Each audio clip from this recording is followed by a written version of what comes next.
following is a presentation of Major League Baseball Productions.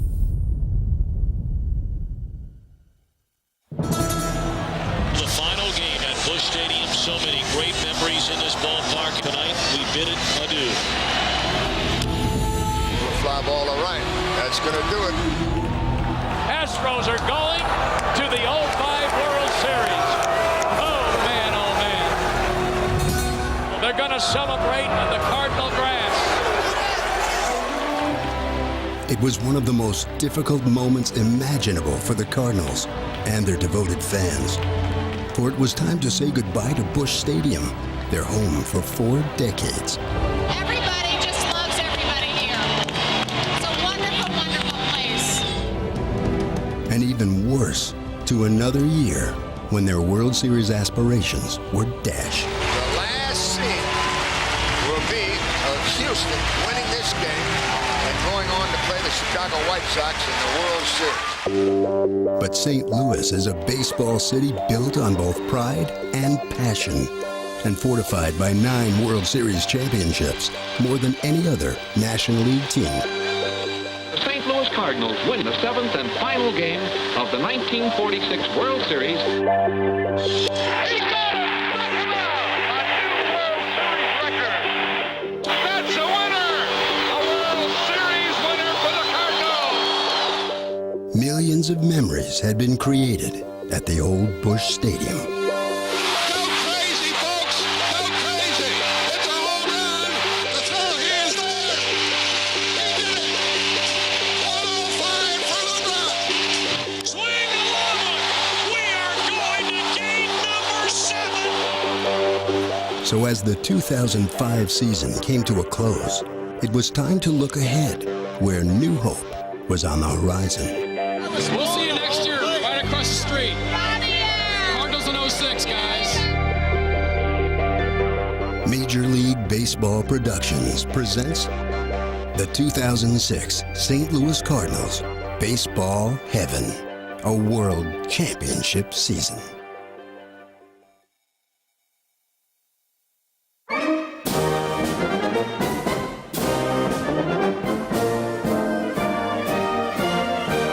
Oh, yeah! The wait was finally over. A new season and a new era in a beautiful new home had finally arrived. Program, scorecard, get your media guy here. Opening day. Oh, yeah, it's opening day. Great day. We're ready. This was indeed a special home opener, for it was the inaugural game in their picturesque new ballpark, the 3rd incarnation of Busch Stadium, sporting features from both of its predecessors. You know, I'm loving it. I'm almost speechless because it's just so great. These fans are going to get into it. I think they're going to enjoy being in here. But the bottom line is, whether it was the old Busch Stadium or the Busch Stadium before that, or this one, it's still the people that come through the turnstiles and make this place great. It's a baseball park, which is different than what we had in the old Busch Stadium. There's not going to be a bad seat in this house. Everything about this new downtown park felt just right. A touch of the past, a taste of the future. No question, the Cardinals' new home had something for everyone. It's got that old ballpark feel, but it's not too much that way. It's still got a fresh, new look to it. Another thing that I always like about ballparks is that they're open in the outfield, okay? That just makes it, and you get to see the skyline of the city, the downtown area. The owners here have done everybody proud, making this place look like it looks. We've done everything we can to try to make it a special year, and hopefully it will be. Chris Carpenter and Albert Pujols. The Cardinals paid tribute to their rich tradition, both past and present, and there was a renewed sense of optimism in the air. Will there be cheers here in October? I can't tell you that today, but there's a chance. A packed house at Busch Stadium in St. Louis, the home opener for 2006. The Cards got off to a flying start, thanks to the reigning National League MVP.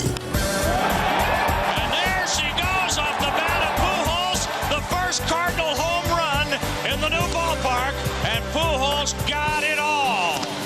It inspired Cardinals fans to dream of maybe a 10th World Series title. But for now, an opening day victory would do just fine. Albert has it. He tags the sliding runner. Cardinals win this ball game. And the first game in the new Busch Stadium, April 10th, 2006, is a 6-4 win over Milwaukee. It's a great opening day ceremony, and the fans, I think, love the stadium, and we got to win. So it's a nice way to open the new ballpark. Great beginning. How's it going to end? Well, hopes were certainly high, for since 2002, the Cardinals had won the second most regular season games of any team in the National League. Why should this year be different? Of course, it's comforting to embark on a new season in a new ballpark when you have the reigning MVP and Cy Young Award winner on your roster.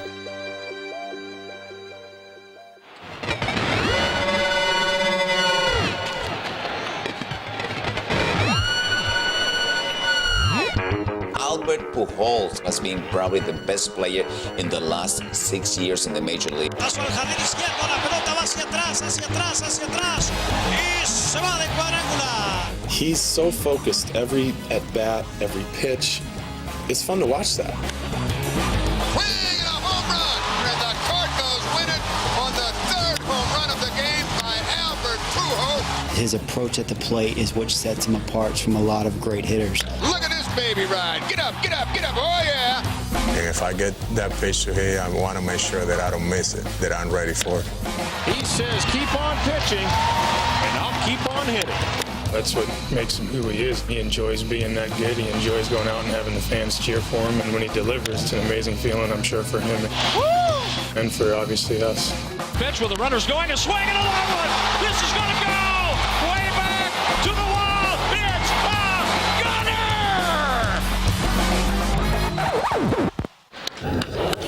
It is a new Major League record for home runs in April for Albert Pujols. 2006 started at a record-breaking pace for Pujols. The Major League home run leader has shot one out of here to the opposite field, 3-0 Cardinals. Just 2 months into the season, he had 25 home runs and 65 RBIs, putting him on course to break both single-season Major League records. Albert Pujols 4 consecutive at-bats now with a home run that ties a Major League record. Pujols was also proving to be a complete player. His defense worthy of the Gold Glove that he would eventually win, the first of his career. Diving play to Marquis covering, and he gets on the bag. He's out. In the field and at the plate, he looked ready to repeat as MVP.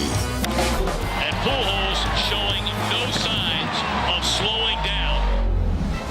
But on June 3rd, Albert suffered an injury, putting a damper on the Cardinals' season. Albert Pujols has been taken out of this game. It was supposed to be a storybook year with a new stadium and hopes for another Central Division championship. But with Pujols sidelined, the Cardinals went just 8-7. They needed a lift from their pitching staff. And who better to rely upon in the clutch than your ace?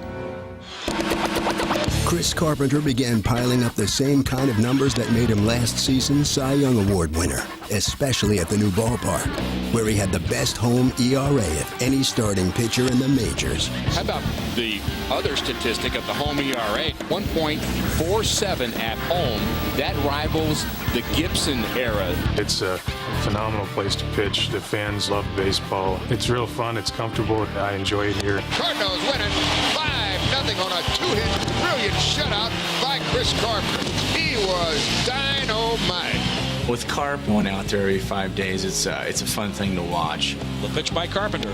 A swing and a miss. A new career high 13 strikeouts for Chris Carpenter. He is the leader of our pitching staff, not only in performance, but in character and example. He has his curveball working, and his cutter, his sinker. And it seems like every time he needed to make a pitch, he went and got it, and he got the guy out. He got it with a strikeout. He just has so many weapons that can put a guy away that once he gets ahead of you in the count, it's tough. A swing and a miss. He got him. Carpenter continued to excel and even reached a milestone along the way. And for Chris Carpenter today, he has career win number 100. He also threw 5 complete games and 3 shutouts. 7-0 the final. A 6-hit shutout. But even with their ace pitching so well, the Cardinals needed their main man back at the plate.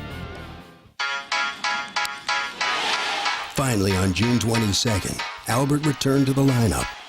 Cardinals fans rejoiced, knowing he was just the tonic needed to help lift their offense up.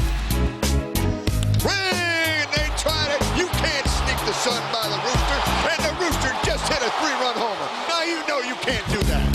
Albert finished the 2006 season with a career-high 49 home runs and 137 RBIs.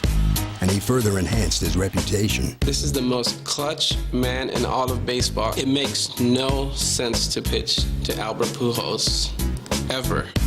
Pujols opposite field. He will deliver. 2 outs, Pujols up, home run, game winner in the 10th inning against the best pitcher in the National League. Greeting Oswald out of the bullpen. Coming down the stretch. Lidge against Albert Pujols. Well, we're going to let Brad Lidge pitch to Pujols again. Pujols does it again. Game-winning double, walk-off. You just do not pitch to the man. He beats Lidge. They beat Houston. What a big, big victory. He's such a clutch player, and when the pressure's on, he wants it. You know what I mean? You can just see it. 24 game-winning RBIs for Albert Pujols. You have to dream like that. You have to crave being in that situation. And no hit was bigger than the one on September 27th against the Padres. The Cardinals were on the verge of losing a 7-game lead in just 9 days when Albert stepped up to the plate in the 8th, down by 1 with 2 men on. I still taking every at-bat as the last at-bat of the World Series. First and second, 2 gone. Albert Pujols. And I just take whatever the pitcher has given me. Pujols drives it. Deep left field. It's a gunner. A gunner. It's at Big Mac land. A 3-run homer. Albert's big-time blast conceivably saved the Cardinals' topsy-turvy season. You have the ups and downs. You have the winning streaks and you have the losing streaks. And we had a lot of losing streaks this year. First, this will do it. Count them up, folks. 8 straight losses for the Cardinals. It's a team. If you want to be successful, you have to win together and you have to lose together, and you have to know how to do both. I think the obvious question is this: momentum coming into the postseason. The Cardinals do not have it. So when the playoffs began, the team looked to its superstars for guidance. We just knew that if we found a way to get in the playoffs, we would have the opportunity to go out there and just try to play our game.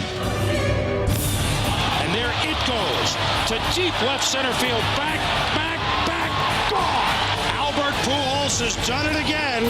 A 2-run shot here in the 4th inning. To have your big guy driving a couple runs for you and help you out in the game when you know he's the guy that they don't want to beat them is huge. So that was a big lift for us, and I think it helped out the rest of the team. Pujols did his part, and Carpenter continued to shine in the playoffs. First in the division series, where he won Game 1 and Game 4, and then in Game 3 of the World Series, tied at 1 against a Tiger team that had beaten him badly earlier in the year when Detroit had swept a 3-game series. You go into a game, you have a game plan, and it's about executing your game plan. The 7 runs that Carpenter's given up is the most that he has given up in any game so far this year. It just didn't work out the way I wanted it to work out. But now, in this crucial World Series game, Chris fired 8 innings of 3-hit ball in his first ever World Series start. I know that I prepared myself physically, I prepared myself mentally, and I have to go out and execute. Carpenter came right after him. He's blessed with special talent, and he knows how to use it. They sent him down 1, 2, 3, and what a great omen that is. If Chris doesn't have that kind of game, we're down 1-2. I don't know that we can win the series. The Cardinals win the ball game 5-0. St. Louis takes a 2-1 series lead in this October Classic. So Carpenter had built himself a big game reputation, and fittingly it was Albert's Gold Glove in Game 5 that further enhanced his status as the foundation of yet another Cardinals championship team. Here's a swing and a ball hit. Pujols, a diving stop. It was incredible for him to have the body control to slow himself down and make a throw over to first base like that. Throws to Weaver. Weaver picks it, and he got him at first. So it was just one of those plays that worked out perfectly. Sensational! Pujols and Carpenter had put the team on their shoulders and helped carry them to the title. This is everything. I mean, this is what you dream for. You have a new ball club, and this is the right way to break it out. We just battled every single day, and it proved to that's what it takes to have the club every single day play 9 innings as hard as they can. And no matter what anybody says about our club, they can't take this away from us. And we know deep down inside that we deserve it.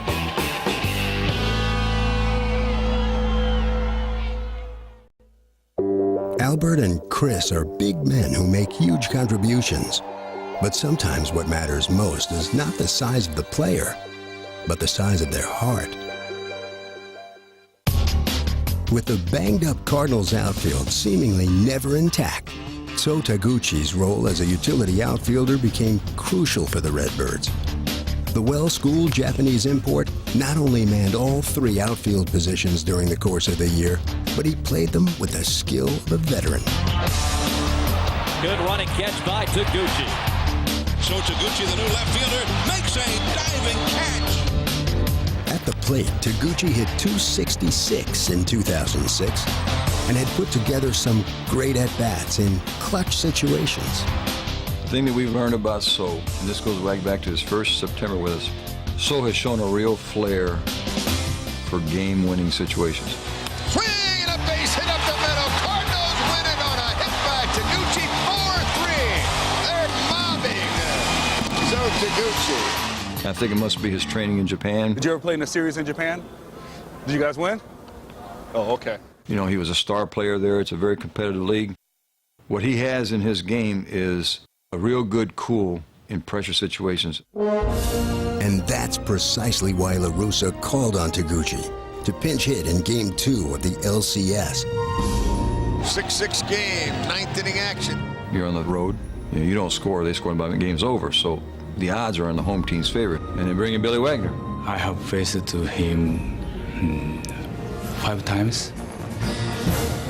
Started 0-for-5. We thought quality at bat. Pitch, swinging a foul. You know, maybe a line drive single. In the pitch, swinging a foul back. I thought I have to choke up. And finally gets one and jumps him in the bullpen. Here's another. More Taguchi. Swinging a long one into left. Did he get enough? Get up, baby. Get up. Get up. So Taguchi has just given the Cardinals their first lead of the night. It is 7-6. So had hit one of the team's biggest home runs all year, and even he couldn't believe it. I got 2 home runs in regular season. He's 2 for 2 in the postseason, and they're both home runs. So I never expected I can hit home run. Few ever expected David Eckstein to really make it in the major leagues. So all David did was become a 2-time All-Star, win a World Series championship, and establish his reputation as the peskiest big league player on either side of the Mississippi. You ever have a fly in the car? Where you're riding in the car and you hear something that's buzzing and it's around your face and you're like swatting at it and it goes away, you don't hear it. Okay, it's gone. There it is, it's back again. Number 22, shortstop, David Eckstein. That's him. You think you got rid of him, but he never stops. But then, spark plugs aren't supposed to make things stop. They start the engine, time and time again. That's pretty much the guy that gets us going. It's amazing how much energy this guy brings to our ball club. He knows that he won't hit you 40 home runs, but he knows what his job is, and that's to get a base for the big guys. He's a guy that makes everything happen for our team. When Albert got off to the great start, the first half, the guy he was driving in all the time was David Eckstein. Here comes Eckstein. He's going to score. He's a winner. Yeah. He's a ball player.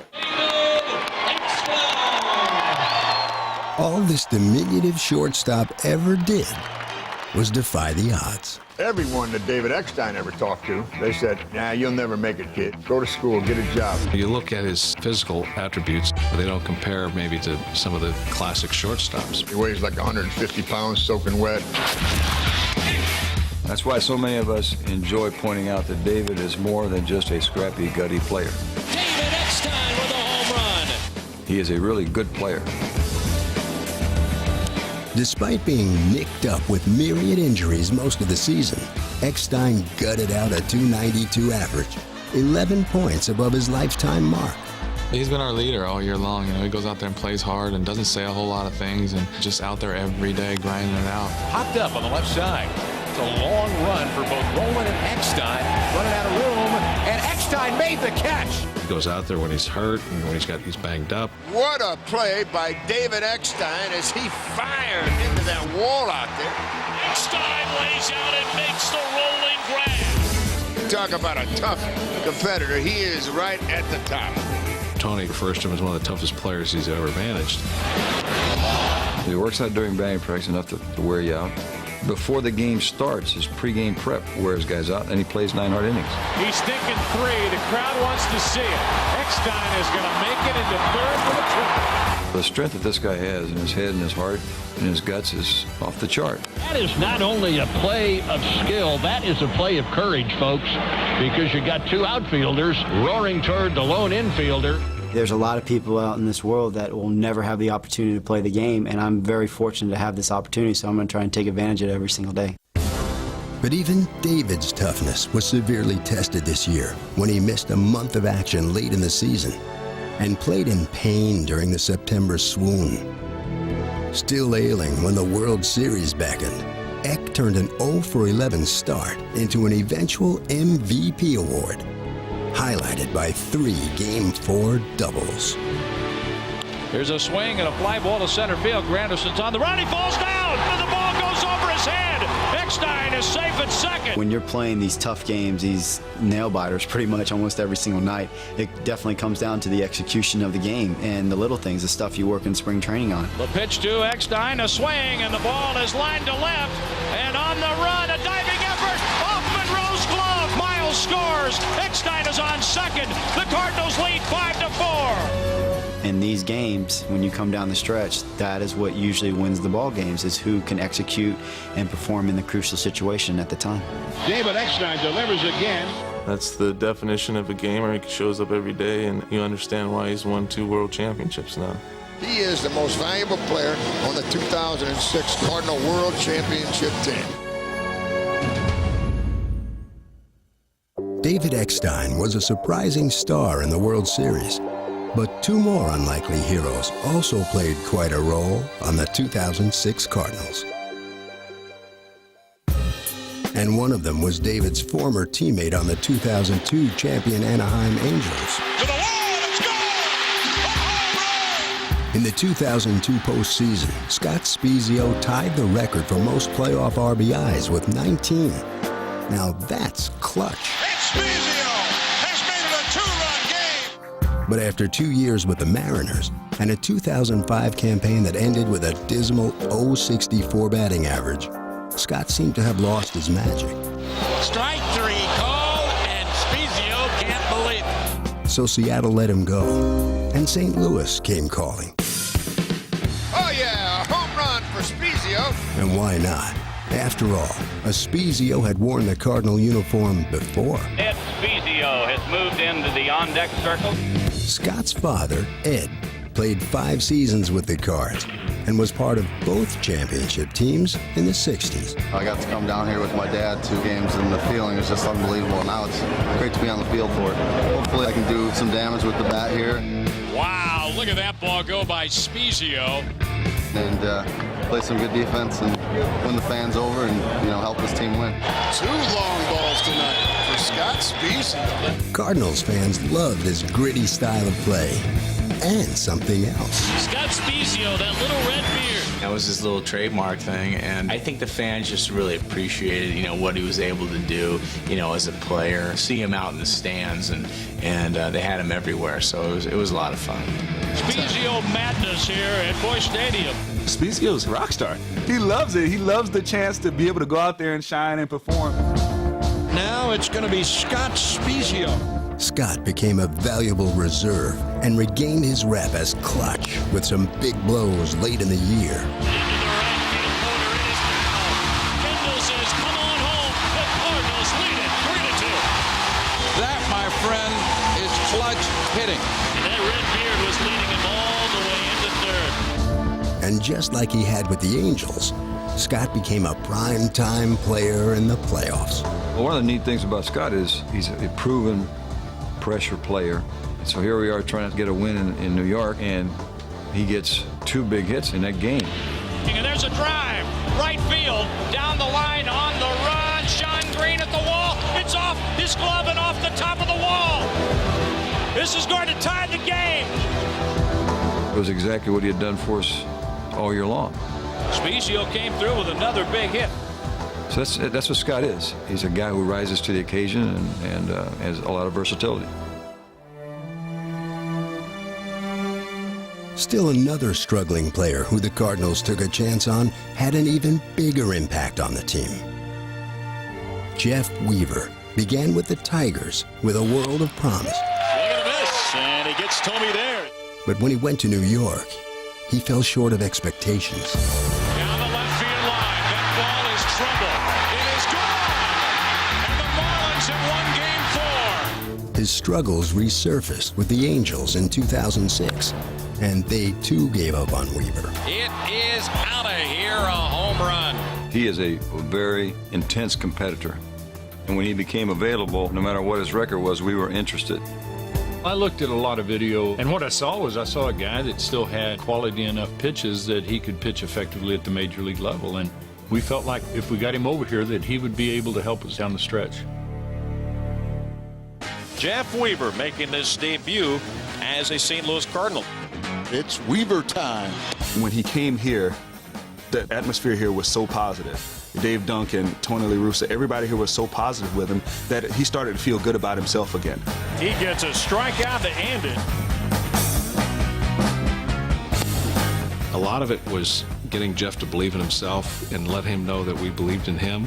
And I think that gave him the strength and the confidence to keep getting better. In there for strike 3. Weaver was given a new lease on his baseball life, and this time he'd reward his team by going 3-1 in the final month of the season. It was on to the playoffs, where Jeff ended up leading all Cardinal starters with a 2.43 postseason earned run average. A pump of the fist for Jeff Weaver. A standing ovation here at Busch. His improbable turnaround would culminate in Game 5 of the World Series. With the Cardinals 1 win away from the title, Jeff got the starting nod, with a chance to make history. There was a very determined look on Jeff's face. He had come to the ballpark that day ready to do whatever it took to win the game. You could see it in his eyes. He was just locked in. He was ready to go. You could see there was no nerves. He wasn't going to lose. Swing and a miss. He threw a four-seamer right by him. All Jeff did was pitch a gem. To get that leadoff guy out by striking him out kind of set the tone for the game. Swing and a miss. He got him on strikes.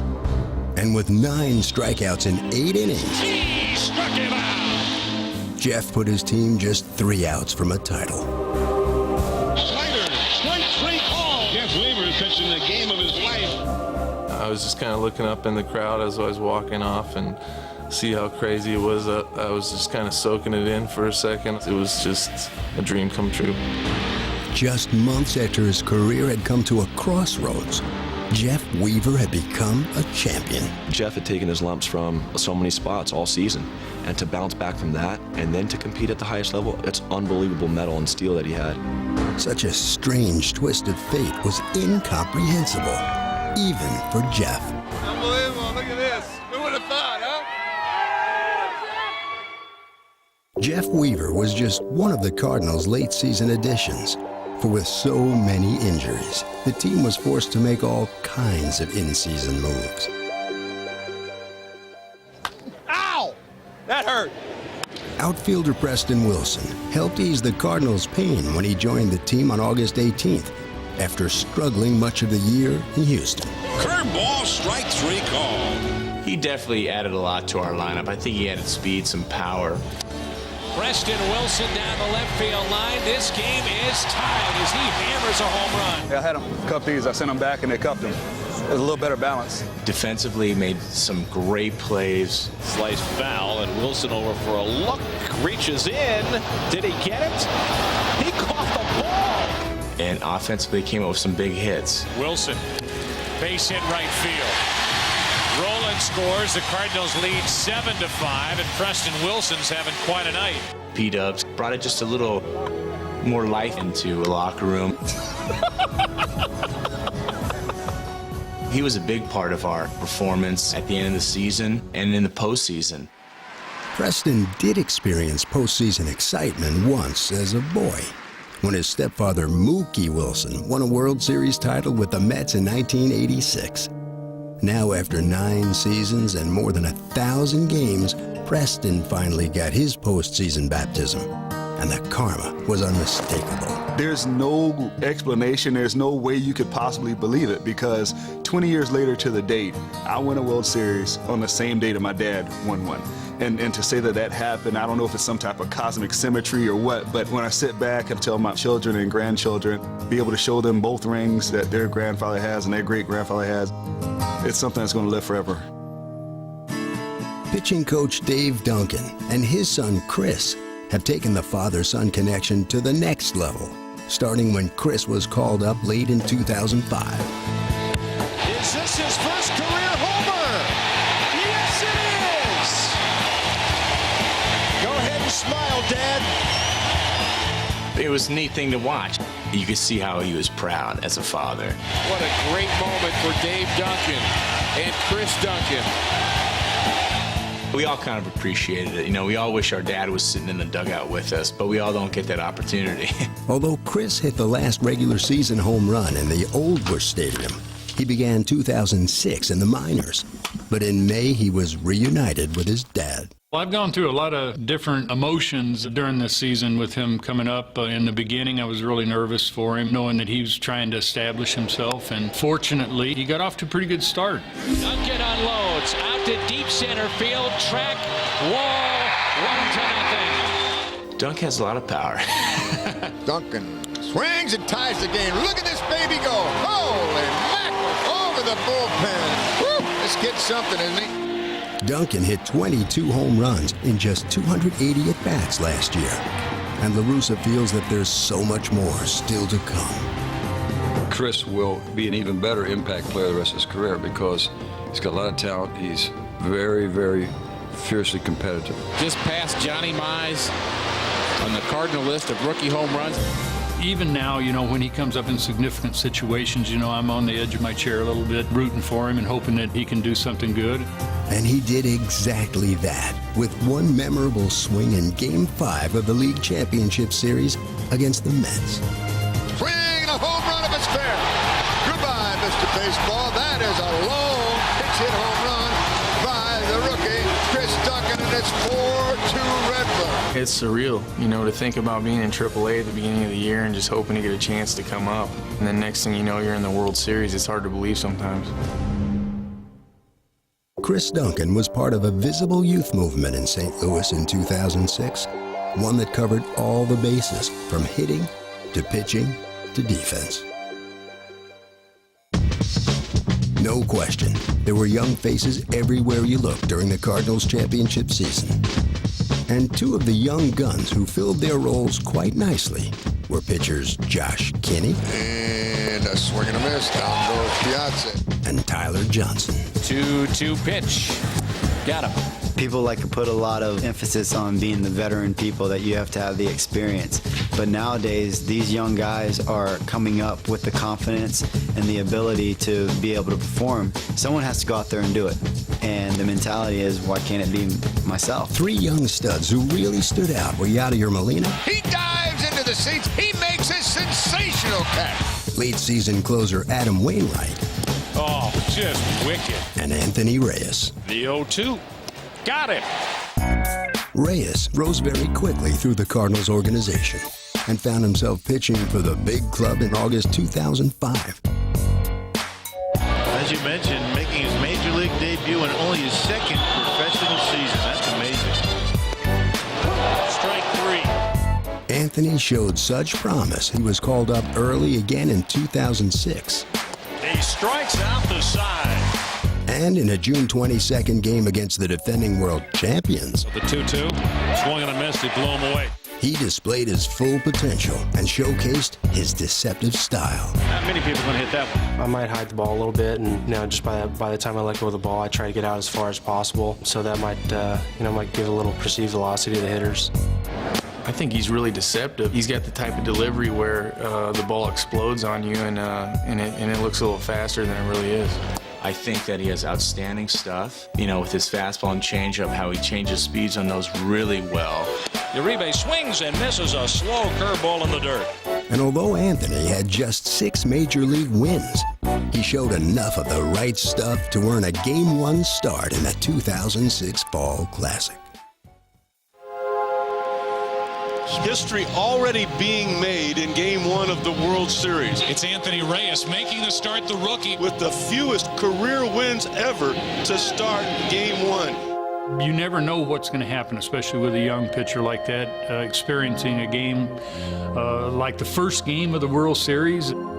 If you're going to get nervous, you're going to get nervous in that game. I don't really remember too much. It just felt like it was flying by, but I started walking out there. I felt pretty comfortable. Changeup struck him out swinging.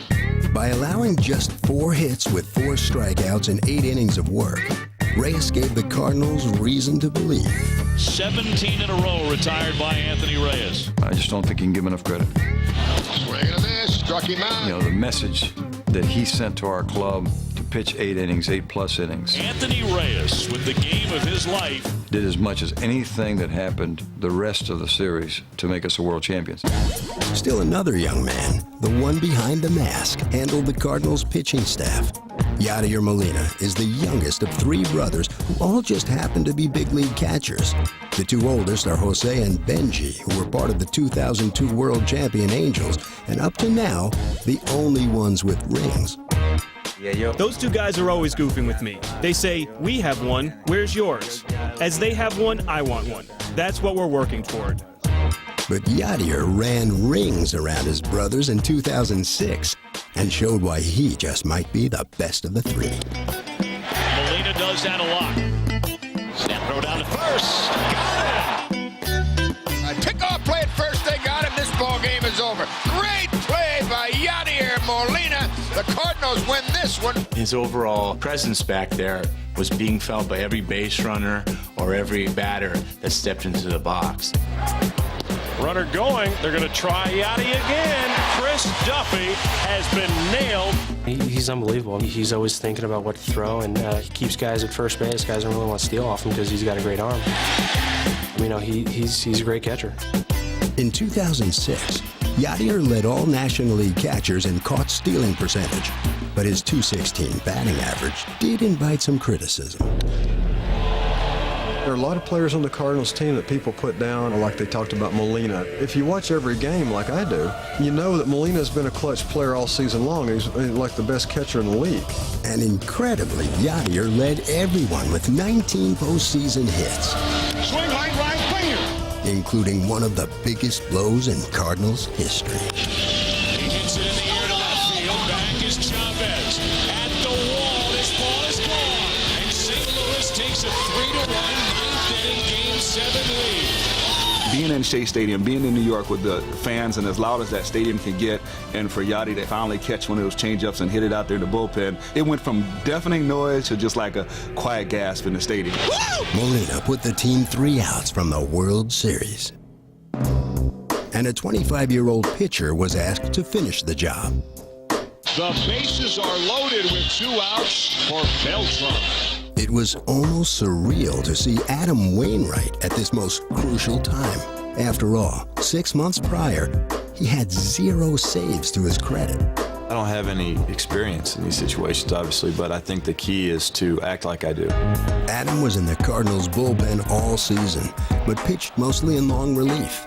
He did get his first big league win, though, and had some fun with the bat, too. Here's a swing and a shot deep to left, and Adam Wainwright has just hit his first big league home run.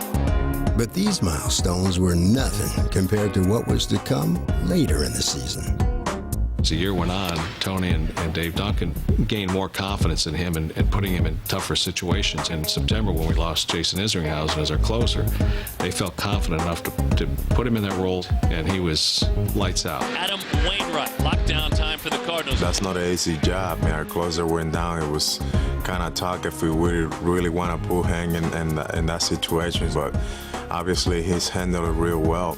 And for this guy to be able to do that as a rookie shows you that his composure and toughness is off the charts. What he's going to do when he gets some experience, the sky is the limit.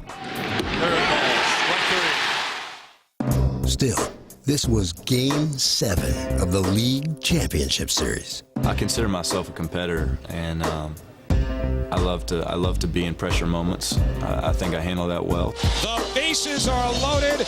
Carlos Beltran is coming up. Beltran, the guy, the Cardinal killer. Carlos Beltran, I mean, is so deadly, especially the Cardinals. He just has hurt us so many times over the years. Strike one. I look at Doug. I said, what was that pitch? He says, I think it was a changeup. Beltran's looking hard, break him. Whoops. They just break him on the dirt. Now he's 0-2. And then that next one, and there's pandemonium. That's got to be one of the greatest games of all time. I mean, I got to live out a dream. It's the only way you can put it. I mean, every backyard fantasy I've ever had about baseball took place right there in Game 7.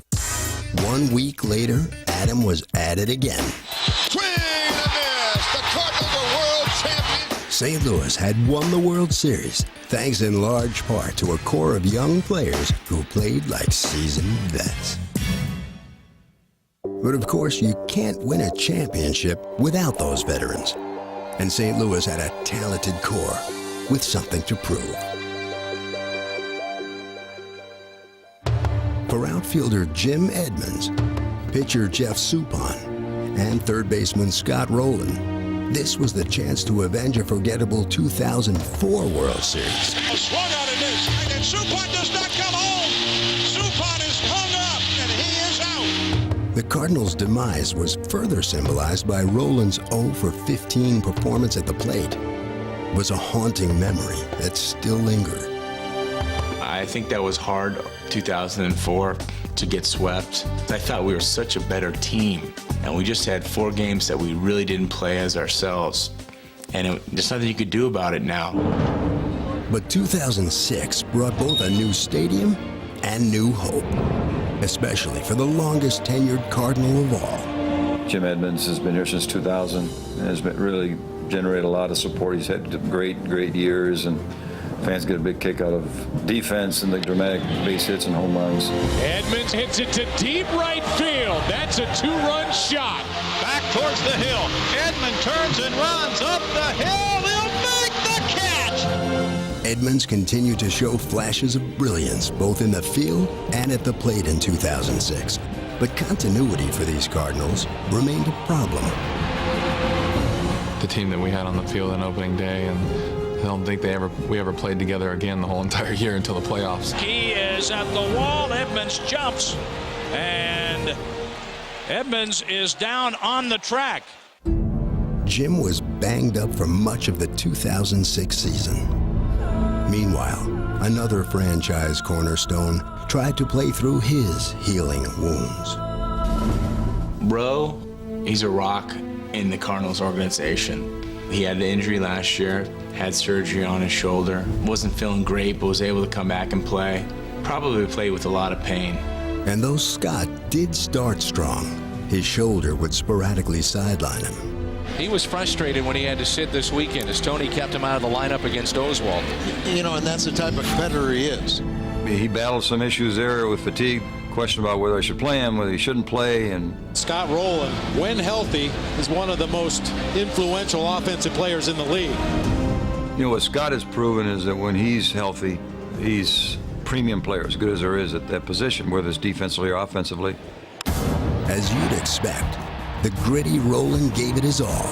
Despite missing 20 games, he remained a major run producer and played his usual stellar third base. The diving stop at third. From his knees, Rowland throws. He got him! Oh, baby, what a play! The pitch, a swing and a drive. There it is, left field. It's a grand slam for Roland. He's just doing his job. I mean, he's finding his swings. Obviously, he had a tough season up and down with injuries and all that. Roland, oh my. The pitch, a swing, and the ball is popped. Short left center, dropping. It's a hit. Here comes Eckstein, and the Redbirds win it. The Cardinals win it on an 0-2 blooping base hit off the bat of Scott Rolen. Another model of veteran consistency for the Cards was Jeff Suppan. In 2006, Jeff posted double-digit wins for the 4th straight season. He's just amazing, you know, he's a veteran guy. He probably doesn't have overpower stuff, but he knows how to pitch. You know, he don't really give in too easy. In the season's second half, Suppan went 6-2 with a 2.39 ERA, 3rd best in the majors among starters during that stretch. The All-Star break, that's when he really turned it off, had a great record. And the fans applaud, as well they should, for Jeff Suppan's night. Help us out to get and win the National League Central. And there's the championship in the Central for the Cardinals with the last out recorded in Atlanta. When you listen to the crowd, they stand. This is a scene you'll only see one time in your life. Full house, and they're doing the tomahawk chop there. They say champagne's good for the head. It's good. It's good for everything. We've had a lot of ups and downs this year, but we really stayed strong as a team. It was ugly at times, but that's all right. Maybe that'll test us a little bit, make us a little stronger in the playoffs. The 2006 playoffs would mark the 3rd straight postseason appearance for many of these grizzled veterans. And with a new home to defend, there was a heightened sense of intensity. A guy who really stepped forward as the playoffs began was Jim Edmonds. Swinging a fly ball into center. Back is Edmonds. He makes the catch on the run, and the Redbirds win this game 5-0. When you play in the postseason, you have to focus a little bit stronger, a little bit more. One down, base is still loaded for Jim Edmonds. You know, stay calm, stay under control, and those are the only things I really try to do, is just really not try to get too excited. A swing and a shot, fair. It's inside the first base bag and down the right field line. Jimmy came up in a big situation, but I've seen him do it so many times. Pujols scores. Here comes Roland. He's a big-time guy, and on a big-time stage, he definitely delivers. I've been lucky enough to be in the postseason enough to get some practice at it, I guess. Meanwhile, Roland was looking to erase his playoff past, and he sure did, hitting in 10 straight games, culminating with a tremendous World Series performance. Well, I think most of us were wondering who would be the MVP. It was either David or Scott. And they could have been co-MVPs. That's how good Scott played. Starting with game 1 with the home run. And it is long gone. And that'll tie the game. A home run by Roland ties it. He's one of the leaders on our team, and when he gets going, I think a lot of guys on the team follows. The Cardinals also drew inspiration in the postseason from Suppan, who put together a 3-hit masterpiece in Game 3 of the League Championship Series against the Mets. Pitch by Suppan, swing and a miss. An inside pitch strikes him out. He pitched so well all postseason long, and every game seemed like it was bigger to him. 1, 2, 3, go the Mets. Every time he went out there, he was more focused, he had more determination, he showed more emotion on the mound, and that gets players pumped up. In Game 7, Jeff had to keep his team on an even keel following what seemed, at the time, to be a momentum-changing moment. He brought back a home run. The Mets had everything going for them when in the bottom of that inning they loaded the bases, and that's when Suppan stared down defeat. I mean, you talk about a test. Well, then you see Soup, and you go, holy smokes, look at this guy dealing. The 1-2 pitch and a curveball swung on and missed. And here comes the man of the moment, Andy Chavez.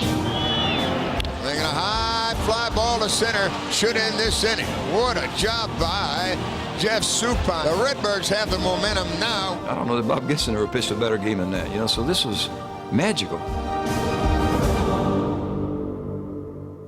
5 games later, these 3 veteran Cardinals who had suffered through the pain of postseasons past got sweet redemption. I think we just played us. You know, we were ourselves, and we went out and we weren't winning 100 games, you know, but we were all pulling the rope. What could you possibly say to those people that thought you guys didn't have a chance? That's all I gotta say. It's just a nice feeling to have that single year of just so much adversity, and to go ahead and win is it's an unbelievable accomplishment.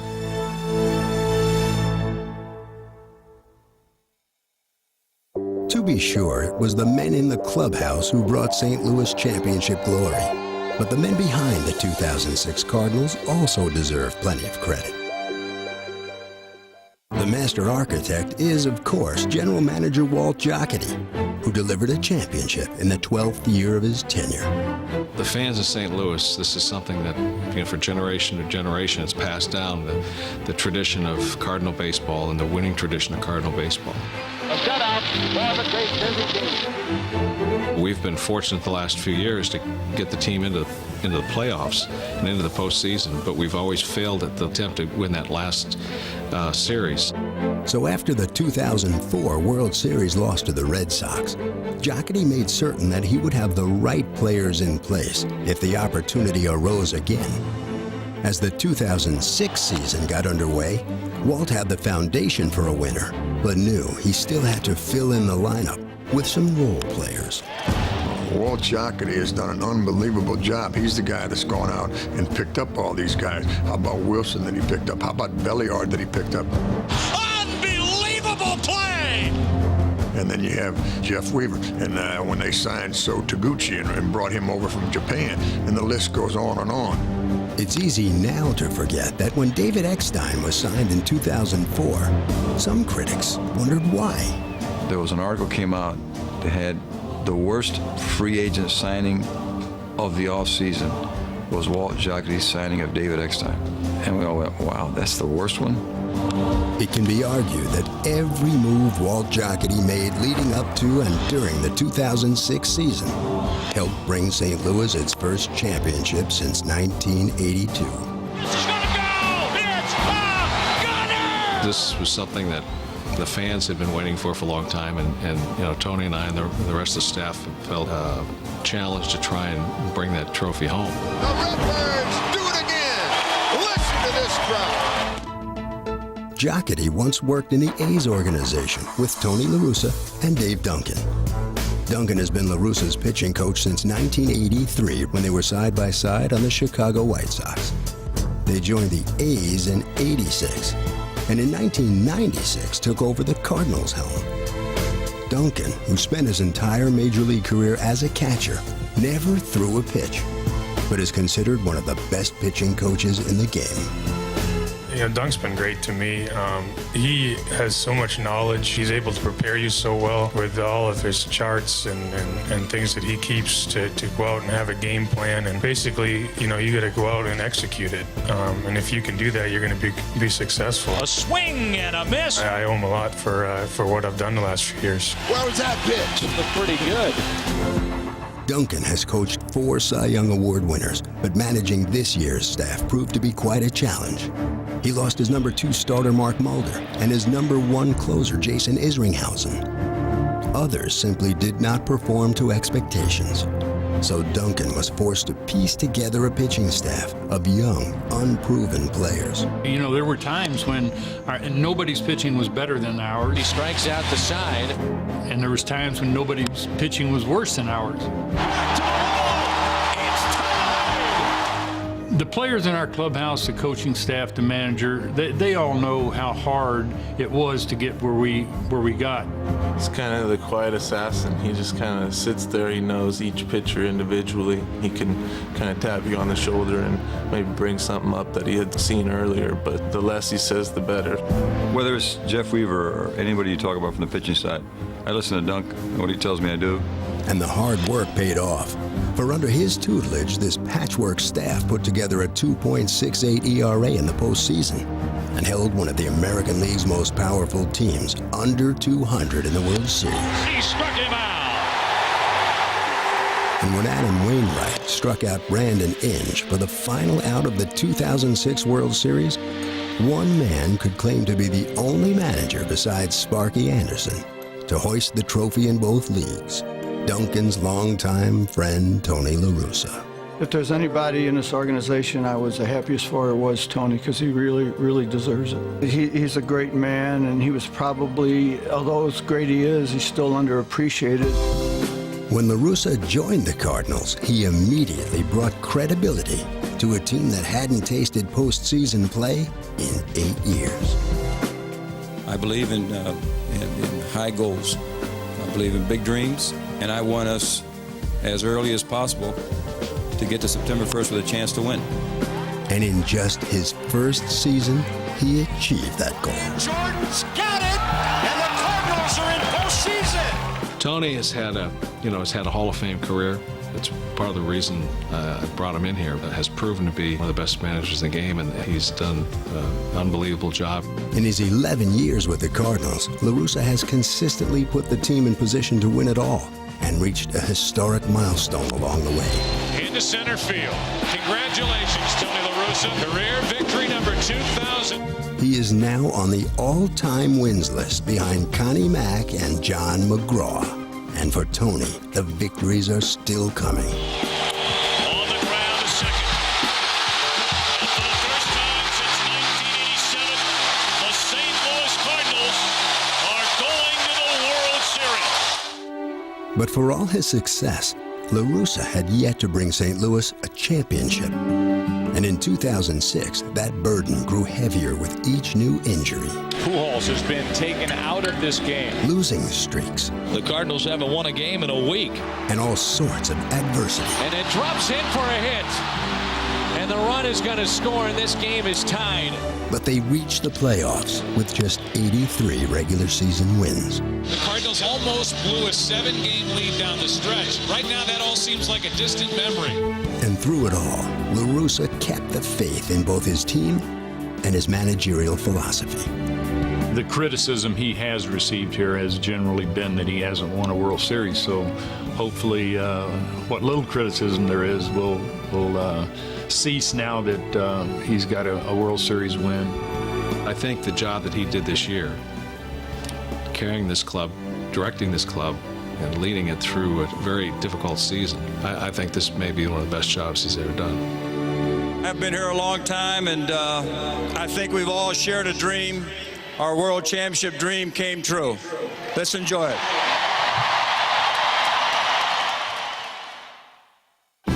It was another sensational season in St. Louis, as more than 3.4 million came out to cheer their Cardinals.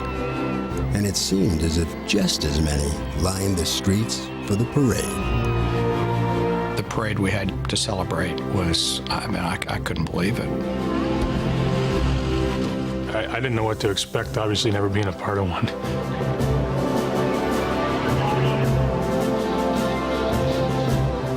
Ready? All right. 1, 2, 3. Oh, first one for me, so it's all new. We're going to enjoy the ride. Have fun with it. It's unreal. Unbelievable. In your wildest dreams, you never could come up with this. I can't believe just how many people are showing up. All you see is miles of red and white and people, 10, 15, 20 rows deep. I think there's a lot more than 40,000 people here.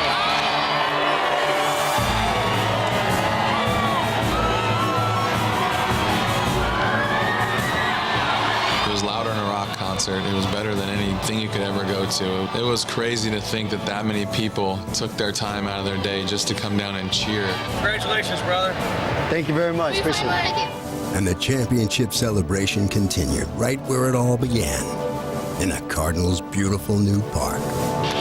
Welcome to Busch Stadium, the home of your 2006 World Champion St. Louis Cardinals. Yeah, the people are just ready to go. I mean, it's a beautiful day in St. Louis. You got clear skies. You can see the arch for miles away. And the fans were ready, and they wanted this, and they deserved it. So happy that the fans were able to enjoy it. I mean, they love this. They love the Cardinals team, no matter who's playing. Every single year they come out and support it, and they're unbelievable. It's a sold-out game, and we don't have to play. It was complete excitement and so festive and jubilant. It was just such a happy time to be a part of. Just a great appreciation that this whole city had for what we accomplished.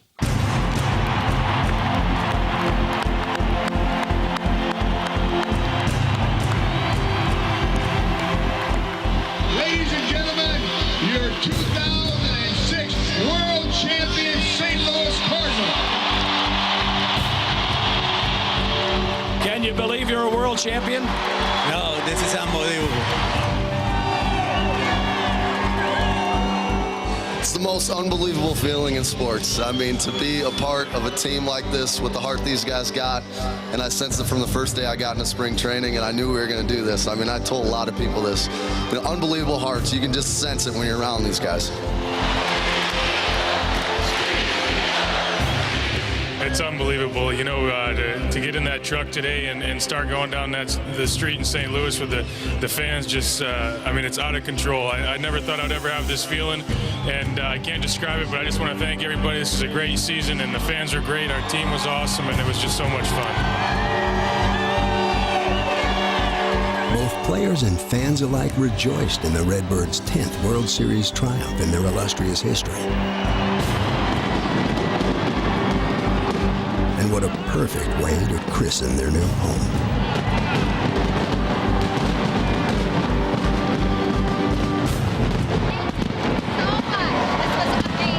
It's just so much excitement. You're just out there trying to let it all out and let everybody understand how good it feels.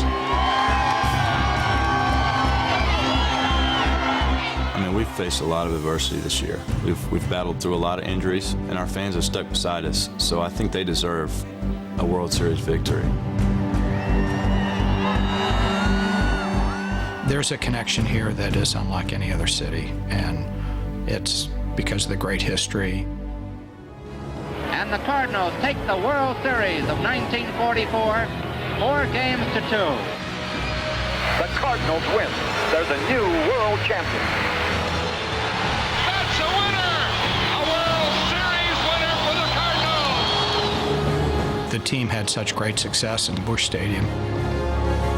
Our fans love our new ballpark, but until we had the success in the new ballpark, it probably wouldn't feel quite like baseball home to a lot of people. Swing and a miss! The Cardinals are world champions for 2006! To have that happen the first year, all of a sudden, this ballpark is now historic. The 10th World Championship in their illustrious franchise history.